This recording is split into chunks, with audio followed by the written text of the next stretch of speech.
Hello, everyone, and welcome. So we are going to get started with this open house. We want to give you in this event online an overview of our 2022 fellowship and introduce you more broadly to the work of Resolve. I am Victoria, the founder and CEO of Resolve. I want to first thank you for choosing to be here today with us and for your interest in this program. I also want to express, and I think I speak on behalf of everyone at Resolve, solidarity with you, with your family and your community, because Hong Kong's really going through some unparalleled hardship right now. And I hope that you're safe and that I wish you well-being in the coming months ahead. So what are we going to be covering today in today's session? Well, first of all, just a second. We are going to get a firsthand information on Resolve's work and the 2022 fellowship. And we think the most effective way to do that is actually for you to hear directly from people who have been part of the program, in addition to the Resolve team. So we'll be sharing from past mentors and a fellow from each of our 3 cohorts. This panel will also include our mentor, Benita, who will be moderating the session, Mentor Ajmal, our 2018 fellow Darius, our 2019 fellow Ming, and 2020 fellow Rodelia. So in this session, we will also explain more about the fellowship model itself, what are the components of the program, the benefits, and what you can expect in the application process. A reminder that applications and nominations for fellows and mentors are actually running now until March 20th.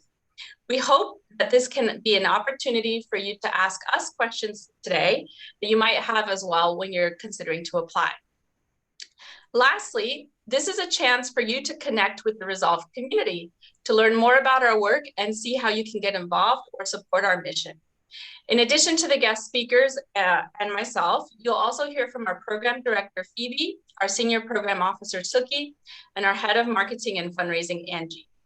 Now, this is our second open house. We did our first open house in, I think it was January 2020. This was right before COVID came into our lives. This year, we were really hoping that we could return to doing the open house in person, and we were very confident about it up until recently. However, with the current situation and to protect the safety and health of everyone, we're deciding to do today's event virtually. So as it is an online space, we just want you to go over some simple guidelines that will help make today's session a rewarding experience for everyone and ensure that you can have a meaningful connection and an effective discussion. So if you can, we really would encourage you to turn on your camera wherever possible. We also would ask if you can unmute yourself when you speak. Use the chat box. We'll be monitoring it and you're welcome to share in the chat, and there'll be some prompts to do so as well. Listen and participate actively and enjoy the session. And please note that the session is actually being recorded and will be made available afterwards for you to watch or for people who weren't able to attend to be able to watch. And it's also being streamed right now on Facebook. So before I pass things over to Benita to lead our panel, let me go briefly through Resolve's work and introduce you to our organization. So Resolve is a Hong Kong-based NGO that serves to inspire, empower, and connect emerging community leaders to bring about inclusive social change. We believe in a Hong Kong where everyone is heard and everyone can take everyday action for their community. Next slide. We have 3 pillars to our work. The first one is the fellowship, which I won't go into in too much detail because you'll learn all about it. But we also have an opportunity fund, which is to support our alumni to have a small seed fund to turn their ideas into action. And then we have Every Action Matters, which is a campaign that we launched in October 2021 to empower people to be allies and active bystanders in everyday settings when it comes to race, disability, and gender. In 2021 alone, we had a reach of over 1.4 million people in the community, and we forged over 130 partnerships and collaborations. Next slide.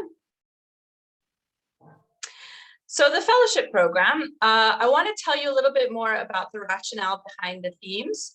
So under our first strategic plan from 2018 to 2020, we had a trilogy of fellowships that all explored what it means to lift barriers and remove stigmas. And the fellowships were on racial equality, ending gender-based violence, and disabilities and empowerment. So we had 3 cohorts. In the next strategic plan, we're exploring the topic of dignity and social mobility for all. And this fellowship on health and well-being is actually the first of this next trilogy. Next slide. So I do want to raise to your awareness that no matter what your path ends up being with the fellowship program, we really would encourage you, especially this month of March, which is an important month for women and also an important month for racial equality, to download our toolkit. It's the first ever bilingual equality toolkit for allies in both English and Chinese.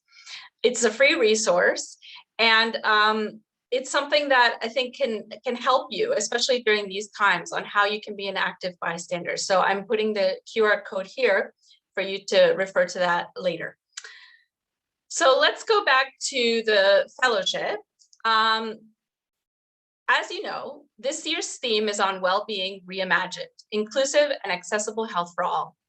And you've heard me say what I hope you'll get out of today's session. But I'd actually like to know on a deeper level, what actually drives you to be here today? So what is it about this topic that has motivated you to come to this session? If you could share in the chat box now, we would love to hear from you. And remember, in our events, we don't see our attendees as observers. You are active contributors. So I'll give you a moment now. Please share what it is that brings you to this session today. Meanwhile, while you're thinking about it, I want to share with you why I am here today. I'm here because I want to support people to bring about health equity for marginalized communities in Hong Kong, many of whom are really suffering right now. So what is it that drives you today? So if you can share throughout the session, that would be wonderful. We'd really love to hear from you.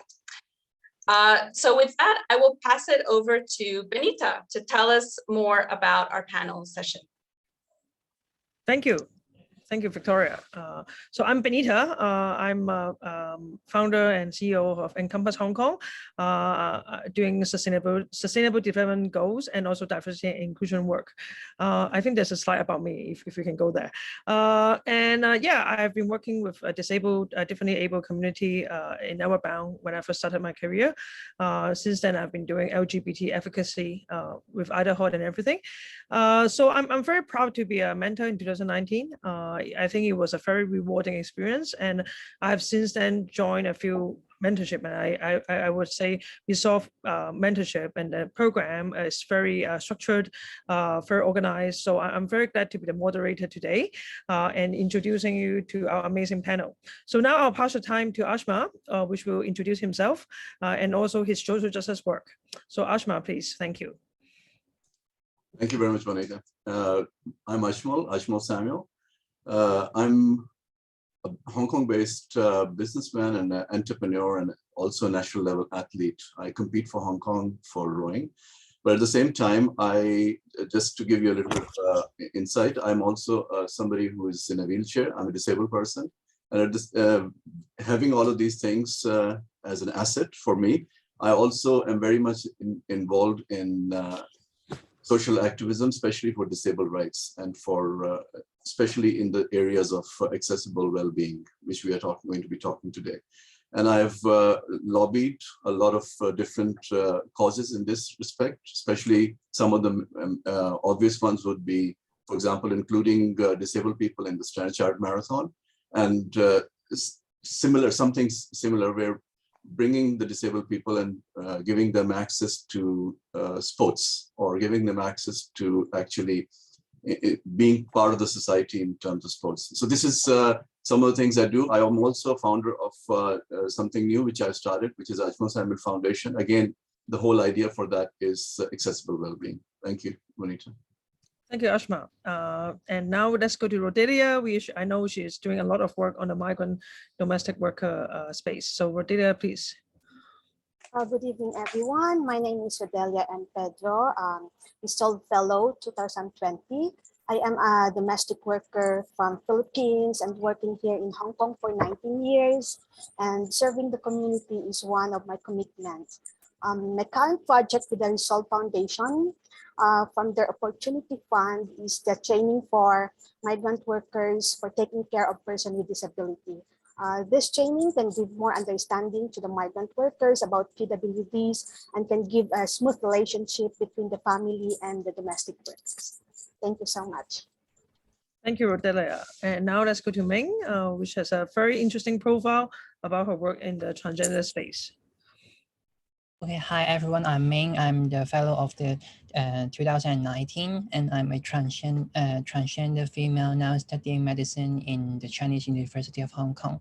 So I started my transition while I was studying medicine, and I have started a transgender youth organization with other trans people from different fields to provide peer support and also policy advocacy for transgender people in Hong Kong. And yeah, I'm also one of the steering committee of the HK LGBT Medical Society. Thank you, Ming. And now we have Darius, which has been doing work with the refugee space, I know.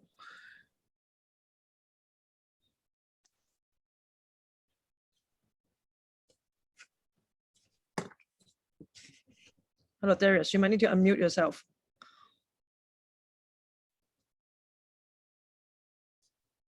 Hi, Darius. How you doing? You okay, Darius? Yeah, hi everyone. Yeah, my name is Darius. I'm from Togo, and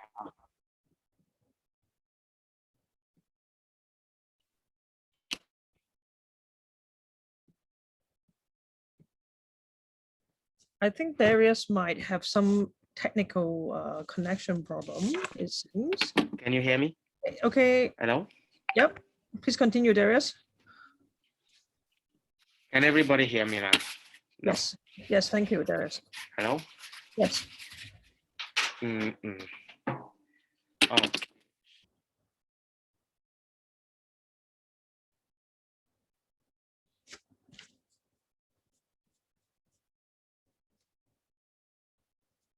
Hello, Darius. Okay, so I think Darius might have some connection problem.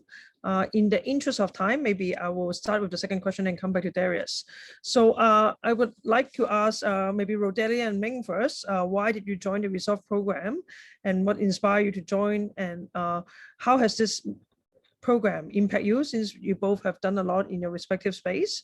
And I know, for example, Rodelia, you have got the Opportunity Fund, which is a second pillar of the Resolve to help you. So maybe I'll start with Rodelia first. Maybe you can share with us why you joined the membership and why you think it's impactful. Okay, so thank you so much, Benita. So Resolve Fellow, I was nominated by attorney Catherine Ma'am Daisy Manda of the Sun, Hong Kong. And then at first I was very hesitant and shy because I don't have any idea about Resolve. But reading the website and the vision gave me encouragement. So as Fellows 2020, it's a big impact on me as a leader. I have a Facebook page, Domestic Workers Corner, with more than 100,000 followers. Mostly are, I think 99% is migrant workers and mostly Filipino. So with the support of my mentor and my fellow fellows and the staff of the Resolve, it gives me a big and wide idea to do something that I can even imagine. So I just finished the Migrants Guide webinar, with total of 33 webinars 2021. These ideas came up with the help of NGOs and also the support of the Resolve. So thank you so much. Thank you, Rodelia. And how about Meng? Yes, so when in 2019, I have I did my social gender transition back in 2017, and then when I in the UK, and then when I came back to Hong Kong, I realized that with my with my identity and also my position as a future medical profession, I think that maybe I can do something for the community that I'm in, because there are lots of challenges and systematic injustice that are facing by the minority group that I'm in. But I at that time I didn't know how to navigate through the world to do what I want to do, and then I met one of the fellow in from the 2018. Her name is Vinci, and she encouraged me to join this program, and join, because I find that because after reading about the information of the program, I find that the networking and the resources that are provided by that will be provided by Resolve would be very helpful for me to try to make a change for in our society. And so after joining, I have met a bunch of great people who are very motivated in doing social justice work in different fields, and also I've learned a lot on different aspects on how to make a change in the society, and also I met my mentor Leon Tyne at the time, and she provided a lot of inspiration to me, and I find all of this very helpful for me. And one of the committee in my current organization, Quarks, and his name is Liam. He is also from Resolve, and I think and I can find that we are very like-minded in doing things, and Resolve has really equipped us in a way that we can be more effective when we want to make some social change or provide support to our community. Thank you, Ming. So it seems the fellowship is not only about the mentorship, but also about networking, about knowing other peers of you fellow. It's really like a network. So it's not only one-on-one, but really one-to-one, many level. So now I want to see if Darius, I think he's trying to join us again. And maybe Darius, can you share a little bit again about your journey, social justice journey? Hi, Darius. I hope you're okay there. Maybe you can unmute yourself if it works.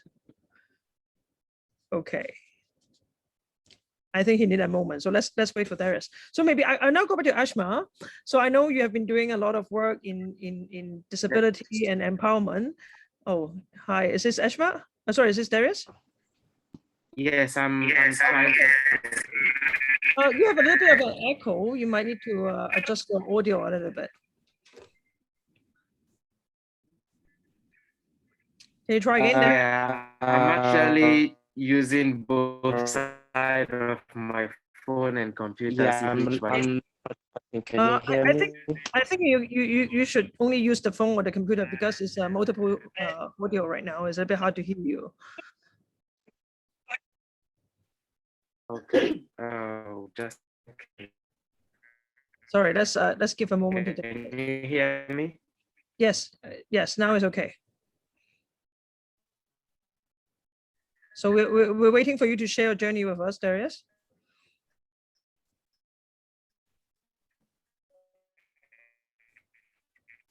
Your audio has a little bit of one issue.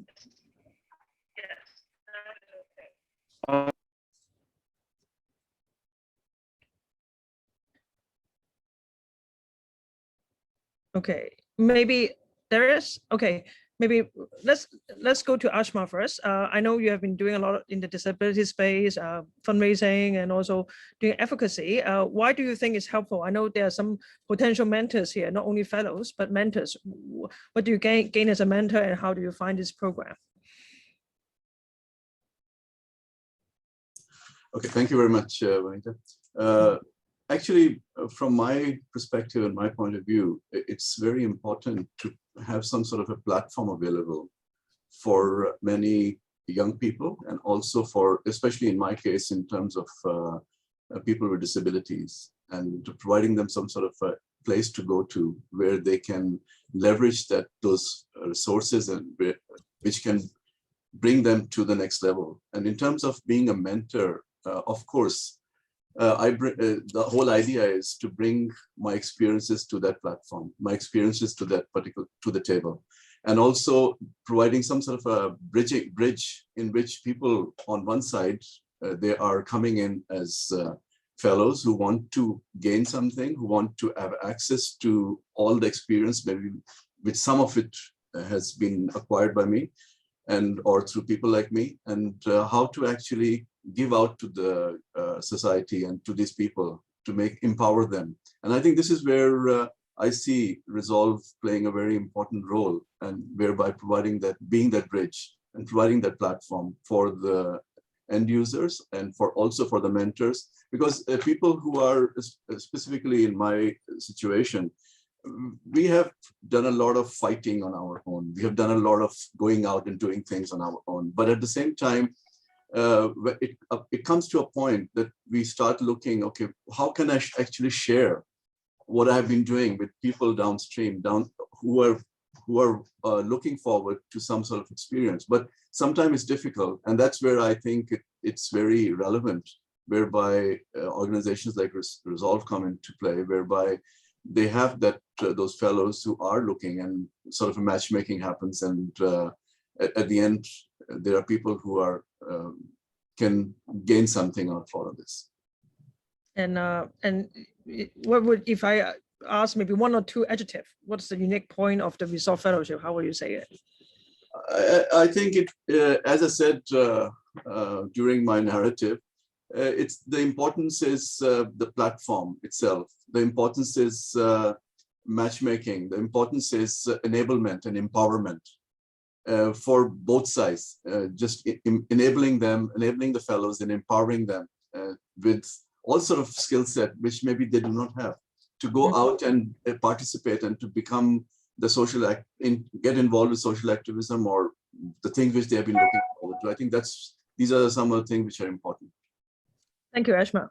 So now I'll go back to Rodilia and Ming. So I want to ask you, why do you think this program might be beneficial for fellows, potential fellows, and what are the unique difference that this program? I know Ming mentioned some that the network and everything, but maybe we'll go to Rodilia first.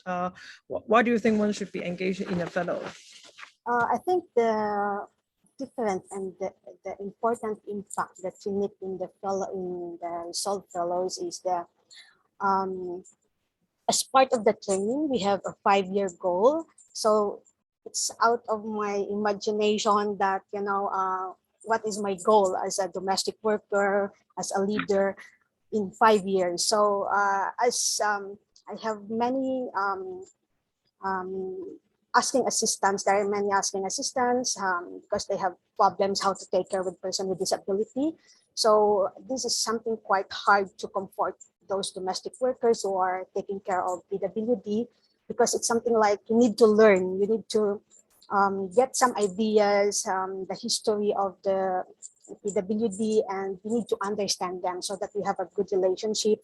We can do our work properly as a domestic worker. So my 5-year goal is training center for domestic workers who's taking care of PWD. And then it's something like after a year, I have this, the opportunity fund helped me to reach this goal. So in a year, I have a first part of the training, but because of COVID, we have less participants. First part is 20 participants. So the training have 8 sessions and twice a month because of Sunday holiday. I need to alternate them so that it's not also too busy for them, so that they have time for themselves. So it really helps them how to understand the nature of PWD, the rights of the PWD. We have the EOC as a speaker. We have a training for sign language, and but because of this fifth wave, the first aid and the CPR training was canceled. So maybe I can have another batch for the Indonesian domestic workers, because we need to think for something that can help the community, not because they are disabled or autistic, we just terminate the contract. So we need to educate the domestic workers. So it's really important, and I'm very happy that I am one of the resolved, because it's really, something like in my dream for 5 years, it happened in 1 year. Thank you so much. Gives you a lot of opportunities, resolve with the network and the fund. So thank you that. I see, so I've been monitoring the chat room. I see a lot of people, you explain why you joined the program and some interesting questions there. I must just take the liberty to move the Q&A a bit earlier, because I see people are really responding. So I want to make a disclaimer about the Q&A that we're going to do now. So in the next 10 minutes, I'm going to ask you guys, please put it in the chat room, your question and answers. We'll try to answer as much as possible, but it's not that much about the application process itself, because the Resolve team will answer that. But any question you want to ask the fellow, ask the mentor, please say it now about the program itself. So not the details of the application. So please do put it in the Q&A. So now while we are waiting, I want to ask Ming. So you were saying that you have a lot of opportunity to network with the fellows and your mentors, and maybe not only your mentor but other mentor. Can you tell us a little bit more, how does networking work in the Resolve community? Back in my year in 2019, we still have some face-to-face workshop every month, and that was actually a very nice opportunity for me to get to know other enthusiastic people in Hong Kong who are willing to devote themselves into making social changes. And by getting to know them, and I started to learn much more about different social issues and how they approach these issues. For example, I was once feeling quite lost when it comes to helping the community, because I didn't know where should I start engaging the issue, because it's a very, I think for many social issues, it can be quite complex. And I remember at that time one of another fellows has suggested me to do some more like anthropology approach to to get in touch with as many members from your community as possible, and try to get their feedback on what is the most important thing that they think it has to be improved. I know it may sound simple, but at that time, what I want to emphasize is that it's very nice to have people to walk on this way with you when it comes to, because it can be quite lonely when you are just doing it alone. But when you are doing it with like-minded people, things are just much more easier. And so this is for the fellow side, and also because we are working on different issues, so sometimes there can be some crossovers among us. For example, Liam and I worked with another fellow from 2020, and who focused on deaf people, and we have done some workshop to try to introduce the gender concept to the deaf community. And the networking in this fellowship can help, can bring up some new possibility that doing your work alone cannot help you to achieve. So I think those are some of my experience that I can share on the networking in the fellowship. Thank you, Ming. So I think you do touch on, because there's actually many marginalized community in Hong Kong, whether it's migrant worker, LGBT, or disabled. And I think the unique feature of Resolve is really bringing all these different fellows and mentors together. So there are different opportunities. You can help the different community with your skill set and see what other people are doing in their community. So I think that intersectionality respect is definitely something that's very unique to Resolve. So now I have a question for Ashma. I see there's a participant in the chat room, Faroon, if I got your name correctly. He's a swimming coach and he teaches swimming to domestic worker. So he wants to ask about what are some opportunities to help underprivileged or physically challenged people in Hong Kong. And I think another follow-up question for you is what other skills you get to use and develop as a mentor in the program. So I know you're very experienced before, but maybe anything about the resolve program that make you a more capable or more empathetic mentor. Thank you very much, Anita. Okay, so taking the first question regarding the swimming and the facilities which are available in Hong Kong.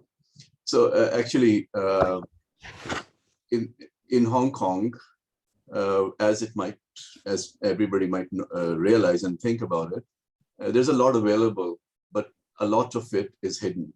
Okay, so it's not accessible in a way that it should be accessible.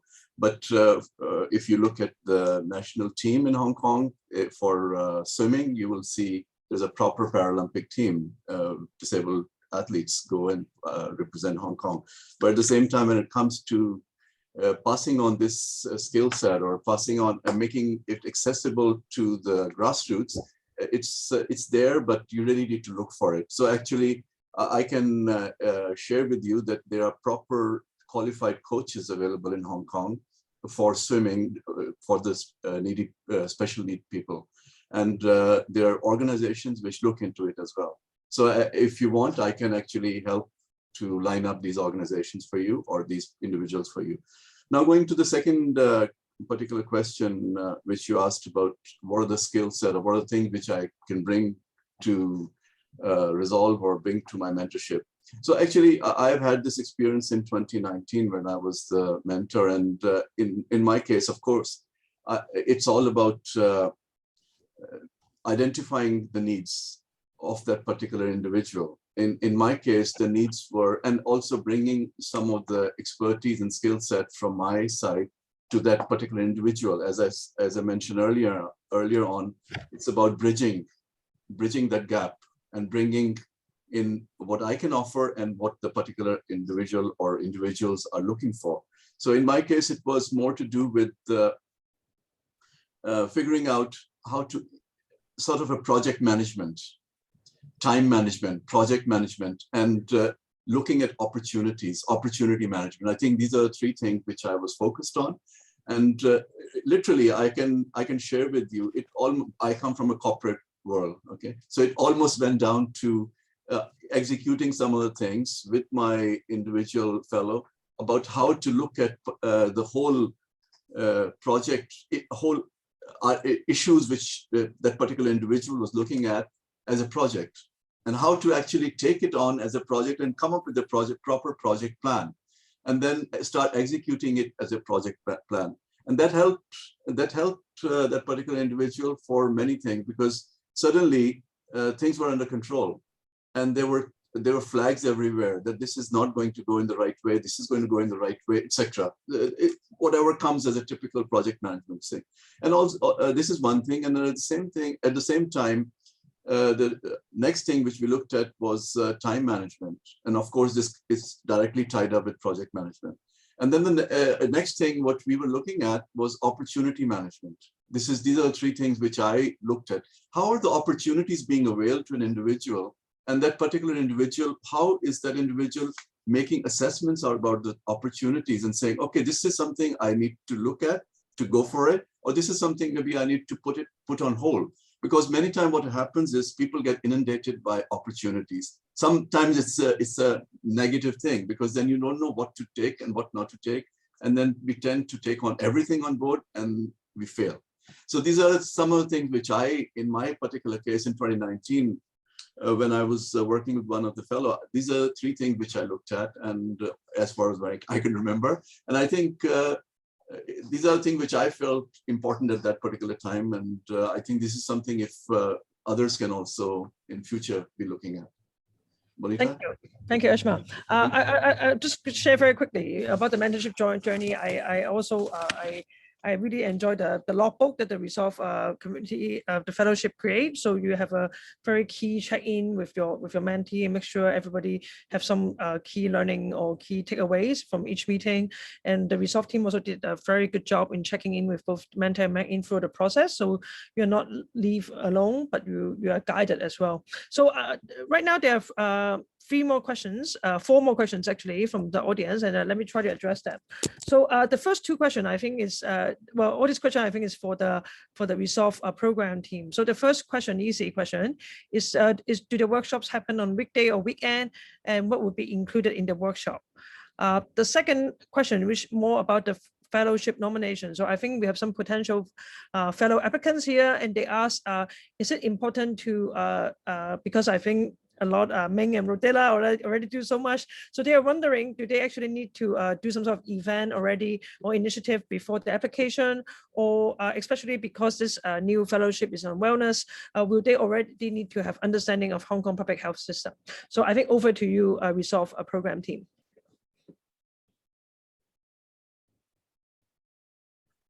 Thank you, Benita. So I'm happy to answer those, although I think some of our fellows would also be very well placed to talk about the workshops. So the workshops take place on Sunday, and they will be half-day workshops. The workshops, there will be 8, and they always focus on skill building. So we discuss things like communication skills, honing your message and how to share your message externally. It also looks at resource building, and there's many more. So kind of figuring out what your 5-year plan is and what you need to learn to get there. So I'll leave it there, but I don't know whether I think Darius is back. So I don't know whether Darius, maybe you want to share a little bit about what was included in the workshops, if you can hear us.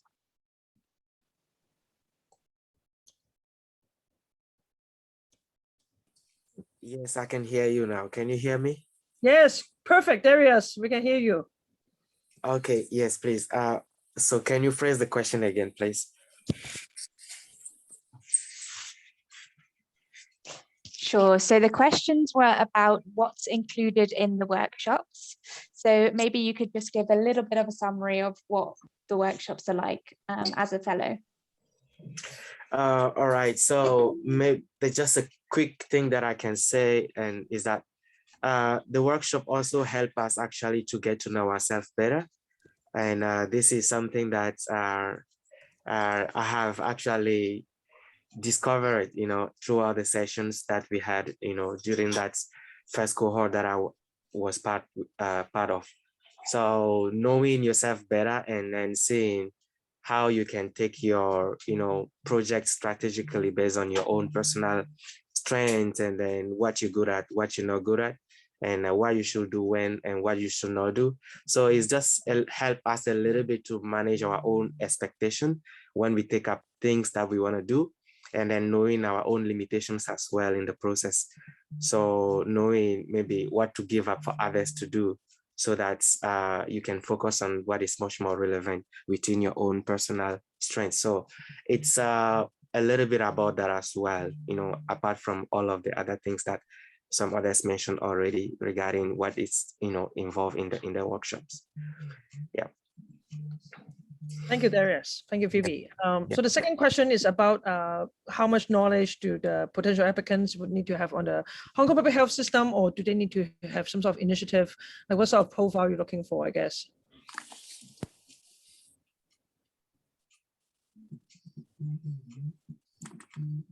Sure. So it doesn't have to be people who are super experienced in the topic. It's people who are very passionate, ideally, about the topic, or interested, have personal experiences that they really want to kind of explore with us. In terms of profiles, so on our website, we do have quite a lot of kind of archetype profiles of people who might be interested in joining. We also have some criteria. So there are a few criteria. We ask that people are able to attend 80% of the workshops. We already have the workshop dates online, but in terms of profile, we're really just looking for people who are interested in social justice, are interested in this year's theme, and are able to participate fully as an engaged participant in our program. Thank you, Phoebe. Last question. So for fellows who are already leading organizations or initiatives, so they are already some sort of leader, how did Resolve help them to develop their project management skill or grow? Maybe to Ashma as well. So how do Ashma or Phoebe, do you want to answer that? How do Resolve mentorship help already leaders to build their project management skill and leadership skill? I think it would be great to hear from Ajmal or one of the fellows. We obviously provide support through some of the materials that you mentioned, Benita, in terms of like the fellowship journal. So there is a structured curriculum that we help to guide our fellows and mentors through. But yeah, it would be great to hear from somebody who was part of the program and their experience. I can share from my point of view, which is from the mentor's point of view, and I think it would be good to actually hear from one of the fellows as well of what they have to say. But purely from a mentor's point of view, I think the programs itself are very well structured, and they are this log sheets, if I don't remember correctly the nomenclature which you're using, but there are particular documentation which is available for us to log all the activities.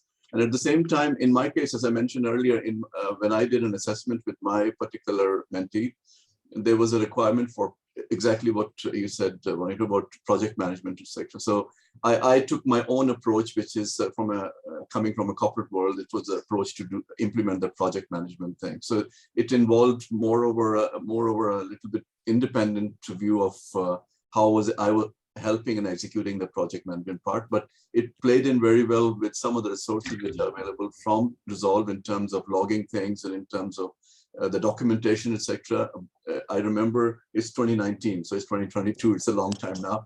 I remember there were particular documentation available where we had to log and put our, whenever we were meeting, we were logging in how the progress and all of that was going on. So that all of that is available. The tools and documentation is all available, which makes the whole thing solid and in terms of moving ahead. Maybe we'll have Darius to answer that very quickly. What project management or leadership skill you gain? I know you started the refugee football and a lot of initiative.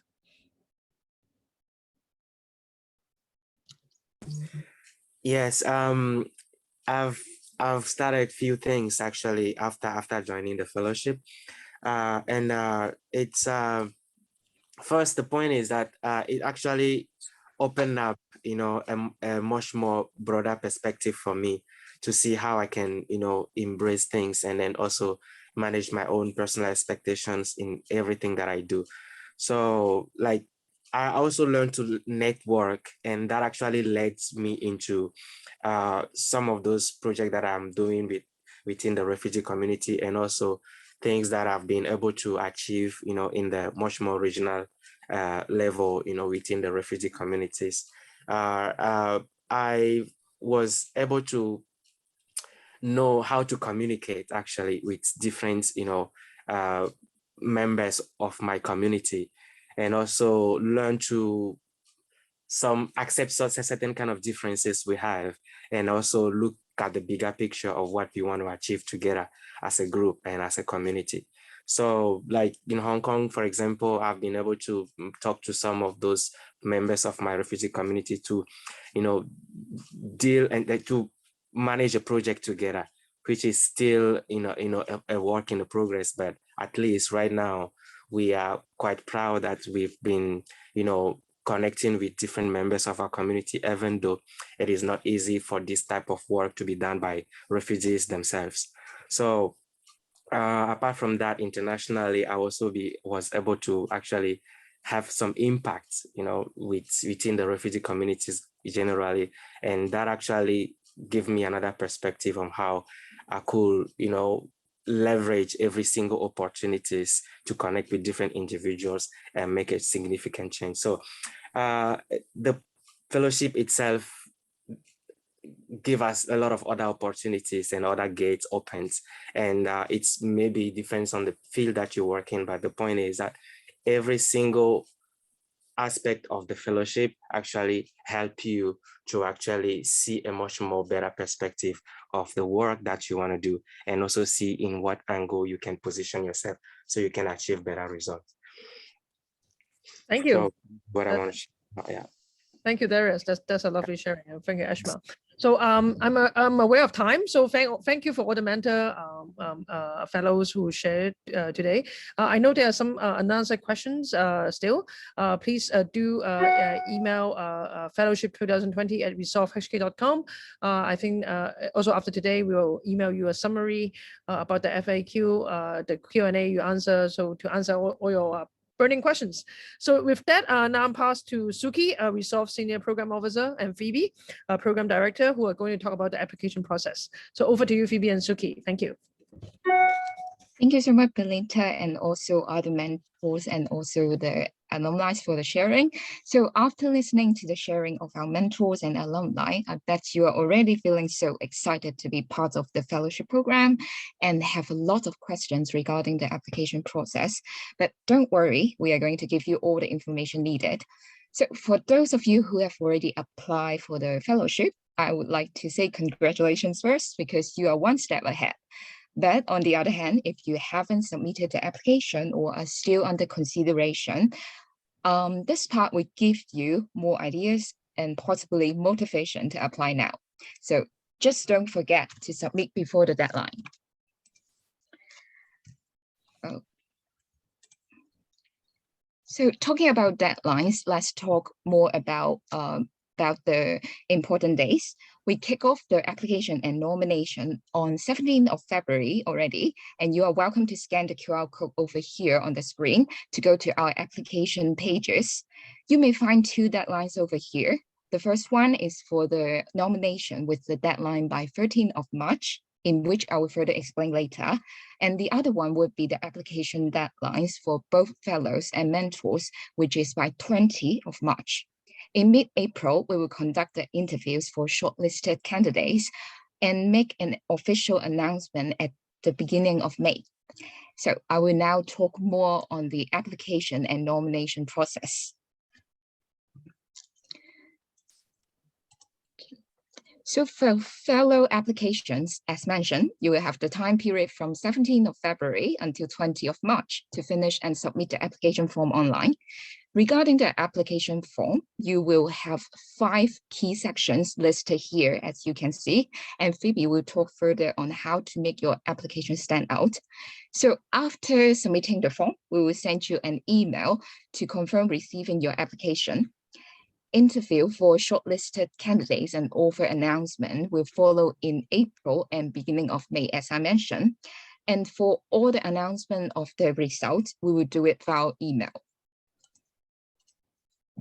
So what about signing up as a mentor? The application period is the same as that of fellows, which is from 17 February to 20th of March. After submitting the application, we will make contact with the interest parties accordingly. Regarding the mentor application form, there are 4 key sections listed here, and they will help you to have reflection again on how you want to be why you want to be a mentor, how you are going to use your knowledge to provide guidance to fellows. These reflections will help you with the application process. So you might be thinking, I know someone who could be a good fit, so is it possible to do nominations instead? The answer is yes. Very welcome. If you would like to nominate someone, you may scan the QR code here and fill in the nomination form. Please be reminded to submit the form by 13th of March so that we can reach out the candidates on time. Not to mention, you can also nominate more than one person to be our fellow or mentor. I believe that you are now having the second question in mind. How do I identify a potential fellow or mentor? So do you notice people around you? If there is anyone showing commitment to serve the community in Hong Kong, having great passion but don't know where to voice out the ideas, showing interest in personal growth and in being a role model for others, if you do find that person, it's likely that you spot a potential fellow. You must be wondering, I do find someone with such potential, but this person doesn't have any knowledge in health issues, maybe like the question just asked by our participant. Is it still okay? I would say no problem at all, as long as the nominee shows interest in the topics and is determined to make changes. I mean, if you have related background or knowledge, it would be a bonus, but it is not a must requirement. Okay, so now what about potential mentors? Having knowledge of this year's fellowship theme undoubtedly has extra point given, but most importantly, we are looking for someone who demonstrates inspirational leadership that provides proper guidance to fellows and actively listen to others, commits to diversity, equity, and inclusion, and is also empathetic and supportive to mentees. If these qualities sound familiar to you and you notice that person, don't hesitate anymore, but do the nomination now. So now I will pass the time to my teammate to tell you more about the program or the application tips. Thank you, Suki. My name is Phoebe and I'm the Program Director at Resolve, which means that I have the huge honour of reading all the applications that come in for this year's 2022 Fellowship Programme. I want to take the opportunity to give you 5 tips to make the application process a little bit easier and help your application stand out. As we are running short on time, I am just going to get started. So tip number 1, it's all about you. The questions we ask you are really giving us an opportunity to get to know you. We want to know what you're passionate about, what you're interested in, the way you think about certain things, particularly this year's theme. So please don't forget to let your personality shine through and be your authentic self. Tip number 2, sound like yourself. We know that applications can be really daunting. We're not expecting big, difficult words or dictionary definitions. Just write as you would speak, and we're really looking forward to hearing from you. Number 3, use your space. Anybody who's opened the application form will know that each question has a word limit. These are here to help you. You don't have to use every word that you have available to you, but please make sure that your answers are long enough for us to get to know you well. Tip number 4, be specific and factual. If you're trying to share with us some of the skills you have or the experience you have that you think would be relevant for us to know in reading your application, please try and include specific examples of when you might have used those in the past. And then my last tip for you, give yourself time. As you've heard, the application forms are already open. The great thing about using Jotform, which is the platform we use, is that you can actually start your application and you can save your answers before submitting. So you have some time to think about your application, but please don't forget to finalize your form and submit it before the deadline of Sunday, 20th of March. That's it from me. I am handing you over to my colleague Angie, who is the Head of Marketing and Fundraising at Resolve. Thanks, Phoebe. We host this open house today because we want to invite passionate change makers like you to be part of our fellowship this year. So if you're interested to be our fellow or mentor, please remember to apply by 20th March. Or if you know anyone who will benefit from our fellowship or can contribute to the fellowship, please nominate them by the 13th of March. Help us to spread the words. I would also like to use this opportunity to briefly share with you what other ways you can be part of the Resolve community and show your support. So the easiest way is to follow us on Instagram and Facebook and subscribe to our newsletter, so you will be able to receive the most updated information from us. As the fellowship is a free program, we rely on donation from individuals and funders to run the program. So one way you can support is to make a donation to us. So you can see we love QR code. So please, again, scan this QR code and donate. And by the way, I saw some of our funders and donors attend this open house today, so thank you for joining us. So also, if the company you work at also support diversity, equity, and inclusion initiative and want to create bigger impact together while partnership or different CSR programs with Resolve, drop me a line and we can discuss further. You can see my email address on the screen. So before we end this open house, I would like to say thank you again to Benita, Ajmal, Ming, Darius, and Rodelia for sharing your experience with us tonight. Our team worked very hard to host this open house, so it would be grateful if you can fill out this short survey and let us know what you think about this event and what we can do better next time. Again, another QR code, please scan this QR code or click the link in the chat box to fill out this survey. Thank you so much for your time today, and thank you so much for your support. If you have any questions, please send us an email and we will reply to you very soon. So everyone, please stay safe and healthy. Have a good evening.